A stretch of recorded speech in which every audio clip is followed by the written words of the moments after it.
প্রিয় দেশবাসী, আজকে আপনাদের এই গণবিপ্লব, এই অভ্যুত্থানের মাধ্যমে পুরো বাংলাদেশে যেটি হয়েছে সেটি হচ্ছে বাংলাদেশকে সামনে নিয়ে যাওয়ার বা বিজয়ের একটি প্রাথমিক ধাপ।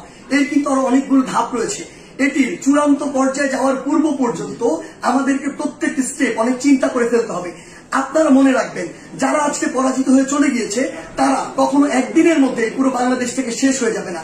তাদের বিষ দাঁত দিয়ে তারা সর্বশেষ আরেকটি আমাদের যে ছবল সেটি দেওয়ার চেষ্টা করবে, কিন্তু আমরা সেটি আসলে হতে দিব না। আপনাদের একটি জিনিস মনে রাখতে হবে যে পুরো বাংলাদেশের যে সংখ্যালঘু ভাই বোনেরা রয়েছে তাদেরকে নিরাপত্তা দেওয়ার আপনাদের দায়িত্ব নিতে হবে। তাদেরকে যেন কেউ স্পর্শ না করতে পারে, এটি দিয়ে কোনো ইস্যু যেন তৈরি না করতে পারে।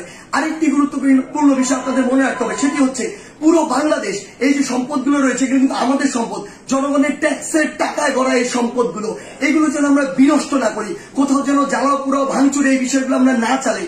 কারণ দিন শেষে আবার আমাদের ট্যাক্সের টাকায় এগুলো আবার পুনঃপ্রতিষ্ঠা করতে হবে। বাংলাদেশ অর্থনৈতিকভাবে এখন কিন্তু ভালো অবস্থায় নেই, সেখানে এগুলো আবার গড়ে তুলতে আমাদের অনেক বড় একটি সাফারিং এর মধ্যে দিয়ে যেতে হবে। সেই জায়গায় আপনাদের প্রতি অনুরোধ, আমাদের এই কাজগুলো আমাদেরকে রিপ্রেজেন্ট করে। তাই কেউ কোন একটি কাজ করেছে, অপকর্ম করেছে, বাংলাদেশে পশুর মতো অনেক কাজ করেছে, ফ্যাসিজম করেছে, যা ইচ্ছা তাই করেছে, আমরাও সেটি করতে পারি না।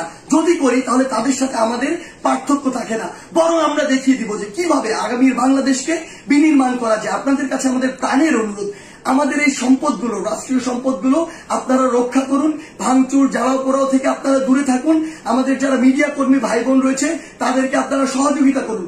সর্বোপরি আমাদের ওই চূড়ান্ত বিজয়ের পর্যায়ে যাওয়ার পূর্ব পর্যন্ত প্রত্যেকটি স্টেপ ইমোশন দিয়ে নয়, চিন্তা করে ফেলুন। ধন্যবাদ।